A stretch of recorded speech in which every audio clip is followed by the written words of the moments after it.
वर्णना करें आपण मैंने शुणे तुलसी रामायण रामचरित मानस लिखिले प्रथम वर्णना कले क्या आज्ञा लिखिले रामायण हेले राम को वर्णना करना प्रणव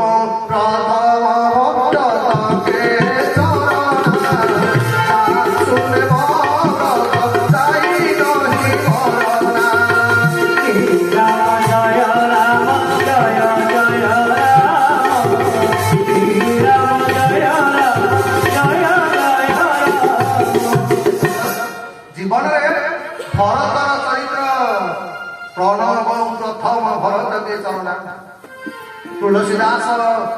रामायण लिखला पूर्व आग वर्णना कर भरत को कहीं ना जार नियम व्रत आज पर्यंत कहीं करना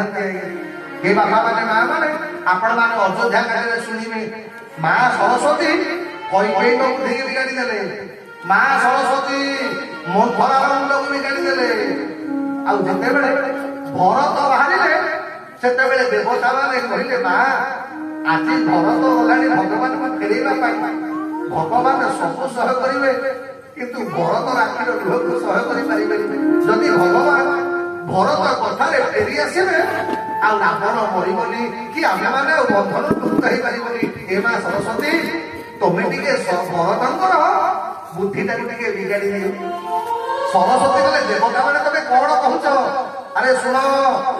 भगवान बुद्धि बिगाड़ार शक्ति मो पाखे अच्छी किंतु मु भरत को मुंड बुझे भरत को परिवर्तन कर शक्तिटा मो पाखे ना ये बापा मैंने माँ मैंने सरस्वती बिना जार बुद्धि की परिवर्तन करने आज्ञा ये होती भरत खाली से नुह आपण मैंने श्रवण करेंगे 14 वर्ष पर्यंत भरत राज्य आज्ञा आम मैंने कथा कथा के कौन कहू राम राज्य आज्ञा राम राज्य मनीष मरीची किंतु भरत शासन में 14 वर्ष भितर कौन लोक मरीना कहीं ना भरत शासन भरत राज्य जमर प्रवेश कर अधिकार नहीं आज्ञा 14 वर्ष भितर अयोध्या कहीं मरीना खाली से नुहे 14 वर्ष पर भगवान राम जिते फेरिकी आईले से कौन छोट पिला देखिले भगवान पचारे कले भरत पिला कि देखा जाऊना भरत को भगवान भरत कहले कले प्रभु आपण अयोध्यार कौन प्रजा संसार कर समस्ते ब्रह्मचर्य व्रत पालन कर छोट पिला आसने ये हूँ भरतर चरित्र जिते भरत आज्ञा जी भगवान को राजा करवाई जी नवविवाहिता पत्नी मांडवी की छाड़ी दे पढ़े जाते आज्ञा निज बापू घर को कहले मांडवी तते मो से अति रूप में स्वीकार करी जो दिन मो भाई राजघाट में बसे जो दिन मो भाऊ राणी हे से तते मो स्त्री रूप में ग्रहण करी आपण मैंने शुणिले अयोध्या कांड दिने माँ कौशल्या निद भांगीगला बेल नजर पड़गला जे छात ये गोटे चलु माँ कौशल्या छात गले देखिले कौन ना भरतर पत्नी मांडविका छात चलुचे आज्ञा से राति अंध कौशल्या डाकिले मैंने भगवान बोलिए कहले मारे तू एपर्यंत शोइबु मांडवी कहला कहला माँ ए तू एटा छात मांडवी कहू कौन जा जा जा भरत जा मांडवी कहला माँ तुम पुओ कौन मो पाखे अच्छा ना भरत कौटी अच्छे ନା ମା ଭରତ କହିଲେ କହିଲେ ମୋ ଭାଇଟା ଜଙ୍ଗଲ ଭିତରେ ଖାଲି ପାଦରେ କଣ୍ଟା ଘଣ୍ଟାରେ ଚାଲିବ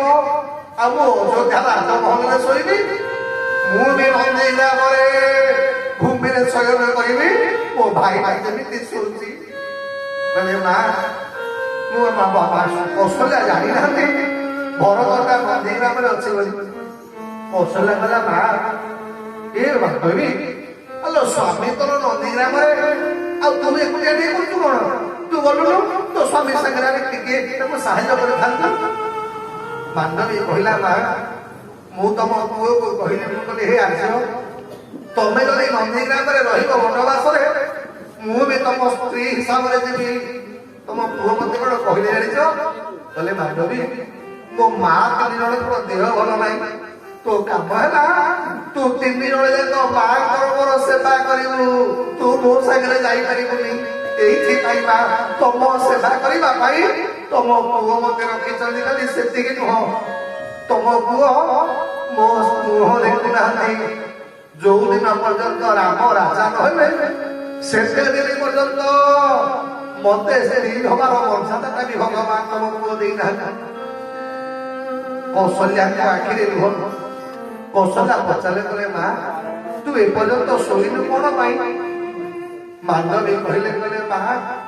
ମୁଁ ଅପେକ୍ଷା କରିଛି ମୋ ସ୍ୱାମୀ କେତେବେଳେ ଶୋଇବେ ତାପରେ ମୁଁ ଶୋଇବି କାରଣ ନାରୀର ଧର୍ମ ହଉଛି ସେଇଆ ଆଜ୍ଞା ନାରୀର ଧର୍ମ ହଉଛି ସ୍ୱାମୀ ଖାଇଲା ପରେ ଭୋଜନ କରିବ ସ୍ୱାମୀ ଶୋଇଲା ପରେ ଶୟନ କରିବ ମା ତମ ପୁଅ ଏପର୍ଯ୍ୟନ୍ତ ଶୋଇନାହାନ୍ତି କୌଶଲ୍ୟା ପଚାରିଲେ କହିଲେ ମା ତୁ ଜାଣିନୁ କେମିତି ମାଣ୍ଡବୀ କହିଲେ ମା ଦେଖୁନାହାନ୍ତି ମୁଁ ଏଇ ଜାଗାରେ ବସିକି ଲକ୍ଷ୍ୟ କରୁଥିଲି ମୋ ସ୍ୱାମୀଙ୍କର କକ୍ଷରେ ଥିବା ପ୍ରଦୀପଟା ଏପର୍ଯ୍ୟନ୍ତ ଜଳୁଛି ଅର୍ଥ ଏପର୍ଯ୍ୟନ୍ତ ମୋ ସ୍ୱାମୀ କାମ କରୁଛନ୍ତି ନା ମୁଁ ସବୁଦିନ ଛାତ ଉପରେ ଦେଖେ ଯେତେବେଳେ ମୋ ସ୍ୱାମୀଙ୍କ କକ୍ଷର ଆଲୋକଟା ଲିଭିଯିବ ସେତିକି ବେଳେ ମୁଁ ବିଶ୍ରାମ କରିବାକୁ ଯାଏ ଇଏ ହଉଛି ଆଜ୍ଞା ରାମାୟଣରେ ଭରତ ଚରିତ୍ର ଯିଏ ଭଗବାନଙ୍କ ପାଇଁ ନିଜ ଜୀବନକୁ ବାଜି ଲଗେଇ ଦେଇଛି ଆଉ ଯିଏ କହେ ତମର ସିଂହ ପତି ସେବକାଇ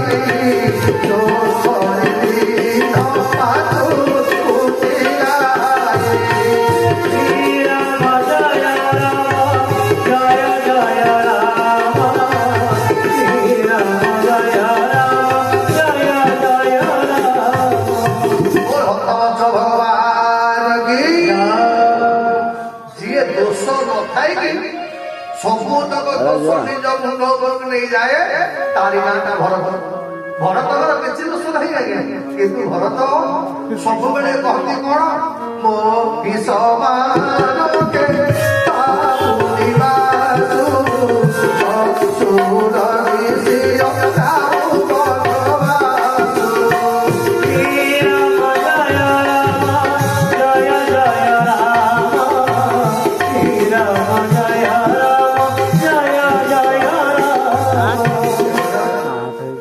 ଜୀବନରେ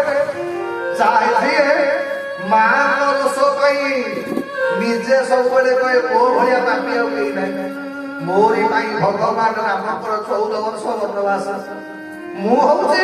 ସବୁ ଅନର୍ଥର କାରଣ ଆପଣମାନେ ଶୁଣିଥିଲେ ଯେତେବେଳେ ଭରତ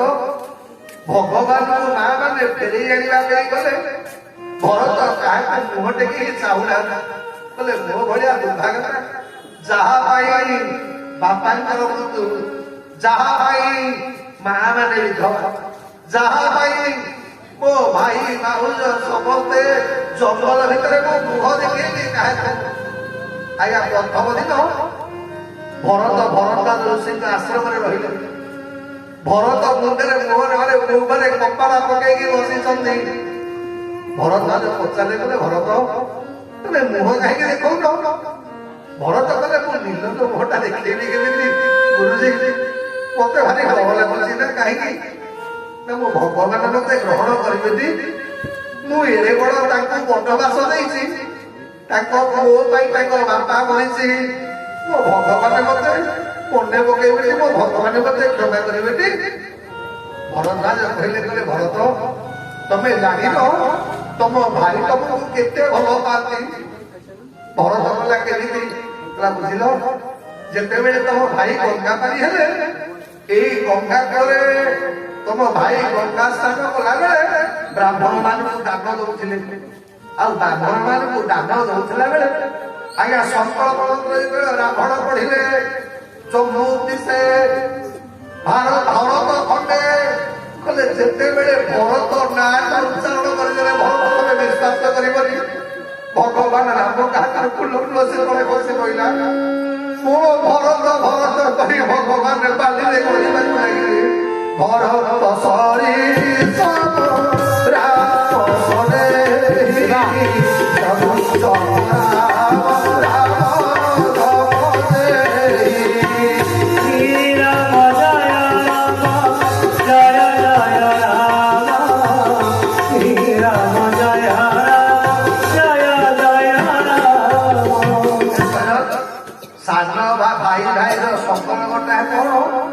ଏଇଟା ଭଗ ରାମାୟଣରେ ଆପଣ ମାନେ ଶିଖନ୍ତୁ ଆଜ୍ଞା। ଯୋଉ ଭଗ ଭାଇ ଆଜ୍ଞା ଯେତେବେଳେ ଅଯୋଧ୍ୟାରେ ଖେଳ ହବ ରାମ ଲକ୍ଷ୍ମଣ ଗୋଟେ ଦଳରେ ଆଉ ଶରତ ଶତ୍ରୁ ଗୋଟେ କରିବ, ଆଉ ଭଗବାନ ଜାଣି ଶୁଣିକି ସବୁବେଳେ ହାରନ୍ତି। ଆସିବେ ବାପାଙ୍କ ପାଖରେ କହିବେ ବାପା ଜାଣିଛ ଆମ ଭରତ ନା ବଢିଆ ଖେଳୁଛି, ଏମିତି ଖେଳ ହେଇଗଲା ବାପା ବତାଇ ହରେଇ ଦେଇଛି। ଭଗବାନ ହସି ହସି କହନ୍ତି ଭରତ ମତେ ହରେଇ ଦେଇଛି। କିଛି ସମୟ ପାଇଁ ଭରତ ଆସିକି ବାପାଙ୍କ ପାଖରେ କାନ୍ଦିଲେ, କହିଲେ ବାପା ମୁଁ ହରେଇଲି ବା, ଇଏ ମତେ ଜିତେଇବା ପାଇଁ ମୋ ଭାଇଟା ହାରି ଯାଇଛି, ହେଲେ ମତେ କେମିତି ଜିତେଇବ? ମୋ ଭାଇ ମତେ ଏତେ ଭଲ ପାଏ, ମତେ ଜିତେଇବା ପାଇଁ ଜାଣି ଜାଣିକି ହାରିଛି। ଏଇଟା ହଉଛି